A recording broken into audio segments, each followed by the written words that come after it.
Kick from the spot brings a goal. Here it comes. I had no doubt about that one at all. He didn't look like a legend near the end, just a heavier man in a suit, moving slow through the foyer at Celtic Park, stick in his hand, a quiet nod if someone still remembered. Most walked past the old photos, past the word Lisbon, past the man who once made Celtic breathe. That was Bobby Murdoch. Not the one they sang about, not the name on the statue, but when he played, everything made sense. When he passed, others shone. When he stopped, the team felt it. They remember the goals, they forget the ankle that never healed, the years played in pain, the silence when the lights went out. This is his story. Not for drama, not for noise, for what matters, for what was nearly lost. If you want these kinds of football lives to stay alive, stay with us. Subscribe. And help keep Bobby Murdoch's name where it belongs, in the memory of the game. He was a Rutherglen boy, brought up there, went to school there, a quiet town, Catholic homes, football in the streets, prayers at the table. The Murdochs had 3 sons. All could play, but only Bobby would carry the game further than anyone thought possible. He wasn't flash, wasn't loud, but he had timing, strength, stillness, and he saw passes others didn't, even as a boy. By 15, he was shaping sheet metal by day, chasing football by night. Signed to Celtic part-time. £3 a week. No headlines. No shortcuts. They sent him to Cambuslang Rangers to toughen up. And he did. Boots heavy. Pitches heavier. But he played through it all.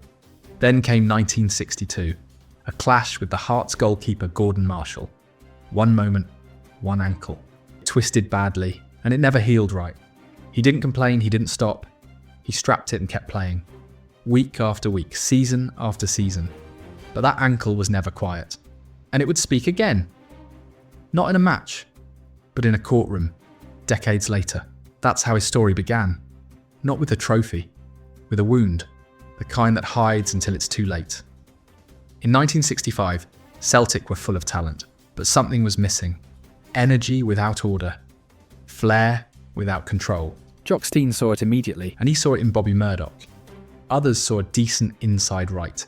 Stein saw a mind that needed space, so he moved him back, deeper, into the centre of everything. That single decision changed Murdoch's life and Celtic's future. Now he touched every phase of the game. Now he could see the whole pitch. He could slow the chaos, calm the panic, choose when Celtic attacked and when they waited. He wasn't showy, stocky, solid, grounded but two-footed, intelligent, relentless. He could win the ball, shield it, then release it with perfect weight. No rush, no waste. This was the moment he stopped being just another player and became the one everything moved around. Stein would later say he was one of the best players he ever managed. Teammates put it another way. When Bobby Murdoch played, Celtic played. You didn't always notice him, but you always felt him. And from that moment on, Celtic finally had a heartbeat. By 1966, Celtic had flair. But now they had control. That control lived in Bobby Murdoch, 26 years old, playing through an ankle that never healed, still thinking clearer than anyone on the pitch. On 25th May, 1967, in Lisbon, as Celtic faced Inter Milan, a team built to slow games down, to frustrate, to suffocate, Celtic didn't rush. Because Murdoch didn't rush. He took the ball off the defenders, held it under pressure, recycled it again and again, waiting for the right moment. Then it came. A low strike from Murdoch, deflected in by Stevie Chalmers. The record books named the scorer. But the break in the game came from Murdoch, the shot that cracked Inter open. The moment Celtic never looked back. That night summed him up, not the headline, the turning point. And it wasn't a one-off. Between 1966 and 1974, Celtic dominated Scotland with Murdoch at the centre. League titles, cups, European nights. He partnered Bertie Auld, took the ball from McNeil and Clark, chose when Jimmy Johnston went, when Bobby Lennox broke, when patience mattered more than pace. In 1969, he was named Scottish Football Writers' Player of the Year. Opposition managers noticed. Some called him complete. Inside the dressing room, there was no debate. If number 4 was missing, the team felt different. Less calm, less certain. From the outside, History remembers the celebration. From the inside, they remember the control. Celtic's greatest era didn't just happen. It was managed, measured, held together, quietly, by Bobby Murdoch. Scotland saw him, just not enough. Bobby Murdoch won 12 caps, he scored 6 goals. That's all the record shows. For a midfielder running Europe, it reads like a mistake. His debut came in 1965, against Italy. Scotland won. Murdoch looked comfortable on a big stage, calm, unrushed, in control.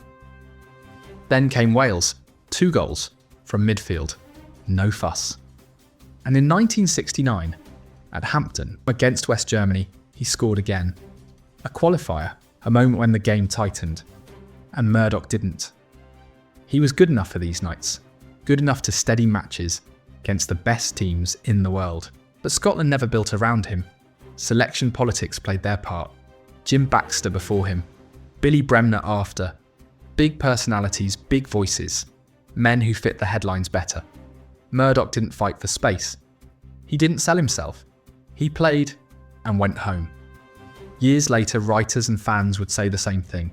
He deserved more caps, more trust, more protection, because Scotland used him when they needed calm, but never committed to him when it mattered most. He was too valuable to ignore, too quiet to defend. And once again, the man who made teams work was left standing slightly to the side. By the early 1970s, the cost was showing, not in his passing, not in his thinking, in his body. The ankle never healed. Games on mud.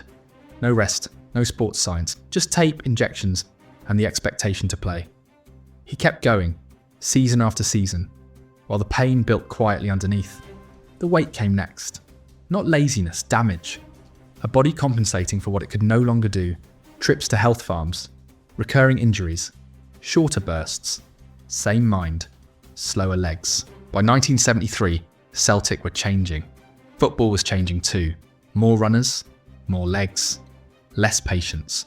Jock Stein made the call, a free transfer, no farewell tour, no ceremony. Murdoch was hurt. He believed football still belonged to the past, that you could move the ball faster than any pair of legs. But the game moved on without him. After more than a decade of playing through pain, the man who held Celtic together was eased out quietly. No bitterness, no noise. Just another reminder of how football works. It takes everything while you're useful, and steps aside when your body finally asks for something back. When he left Celtic in 1973, Bobby Murdoch didn't chase comfort. He went south, to Middlesbrough. Jack Charlton had just taken charge. His first signing was Murdoch, not for pace, for order. Murdoch was already carrying his injuries, but his mind was sharp, and Charlton trusted that more than legs. In 1973 to 74, Middlesbrough won promotion from the second division. Murdoch played almost every game, held the midfield together, made others better. This wasn't about headlines anymore, it was about influence. In that dressing room was a young midfielder, aggressive, hungry, loud, Graham Souness. Our Murdoch never lectured him, never pulled rank. He showed him instead how to take space, how to control a game without rushing it, how to mix strength with intelligence. Souness watched, learned, absorbed. Years later, Souness would dominate Europe with Liverpool, command midfields, lead teams with authority. Few ever mention where that schooling began. Murdoch played on at Middlesbrough until 1976. At Celtic, he helped create legends. At Middlesbrough, he helped shape one. But his name stayed quiet, because that's how he worked. He didn't leave a trail of quotes, he left understanding. And once again, his influence travelled further than his reputation ever did. After he stopped playing, he stayed at Middlesbrough on the coaching staff. In 1981, they gave him the top job. He became Middlesbrough manager, you walking into a club already losing its best players. The team went down to the second division in his first season, and by 1982 he was out. One more example of a man trusted to fix problems he didn't create, and then carrying the blame when the cracks finally showed. When the football stopped, the damage didn't. He tried to live a normal life, tried to run a pub. It failed. By the late 1980s, the money was gone. He was declared bankrupt. The body was failing too. Hip problems, weight issues. Sometimes he needed a stick just to get around. The papers noticed him again, but not for football. They described him as a heavy-set, middle-aged man, standing quietly at Celtic Park. A far cry from the man who once controlled Europe. And then years later, the truth finally caught up. In 1995, more than 30 years after the injury, a medical tribunal ruled that the ankle he damaged in 1962 was an industrial injury. Not bad luck, not wear and tear, workplace damage. He had played hundreds of games in pain, for club, for country, for trophies that filled other people's cabinets. Murdoch said he had crossed the pain barrier again and again, that the ruling wasn't just for him, but for every footballer forced to play hurt and keep quiet. It was justice.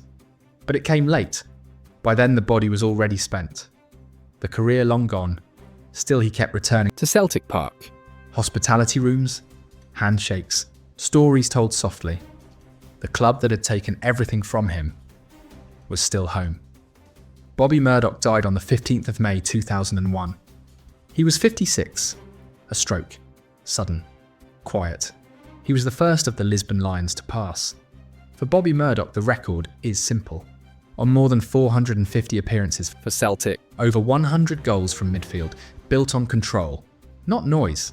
Those years came with a cost, a ruined ankle, pain carried in silence. Life after football was harder. A failed pub, bankruptcy. The strain reached home. Kathleen left for a time, trying to protect herself and the children from the chaos. One son stayed close. The others watched a proud man struggle. Years later, the picture was different. When he died, he was survived by Kathleen, their two sons and their daughter. The family stood together again at the end, proof that whatever was broken between them was not stronger than the years they'd shared. At St. Column Killers in Rutherglen, his sons carried the coffin. Former teammates stood together. Supporters watched quietly. Later, a plaque appeared in Rutherglen. Fans still stopped there. I would still say the same thing. When Bobby Murdoch played, Celtic played. He was never the loudest, never the poster boy, but he made a great teamwork. Subscribe and keep his legacy where it belongs.